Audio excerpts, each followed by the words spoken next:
আমরা দুঃখ কষ্ট পেলে এখন যেটা ট্রেন্ডিং চলছে সেটা হচ্ছে দুঃখ কষ্ট পেলে তোমরা একটা বন্ধ অন্ধকার ঘরের মধ্যে চুপচাপ বসে থাকো, কোনো কাজ না করো, হ্যাঁ, মনটা একদম খারাপ করে বসে থাকো, স্যাড সং শুনো। এটা একদম করো না। একটা উপায় বলছি, মন দিয়ে শোনো।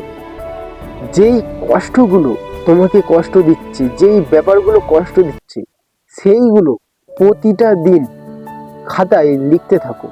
যেই প্রবলেমটার জন্য তুমি কষ্ট পাচ্ছ, যেই জিনিসটার জন্য তুমি কষ্ট পাচ্ছ, সেটা 2 লাইন করে করে খাতায় লিখতে থাকো।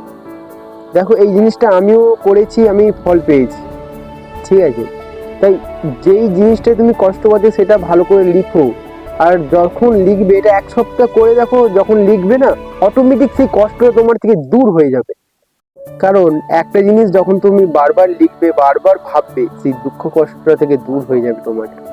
তাই দেখো, যা প্রবলেম থাকে, যেই দুঃখ কষ্ট, এই দুঃখ কষ্টগুলো 5 জনের কাছে বললে হাসির পাত্রটা তুমিই হবে, ঠিক আছে? কাউকে না বলে একটু কোথাও ঘুরতে যাও, এই সোশ্যাল মিডিয়া থেকে দূরে থাকো, মোবাইল থেকে দূরে থাকো, একটু প্রাকৃতিক সৌন্দর্যটা দেখো।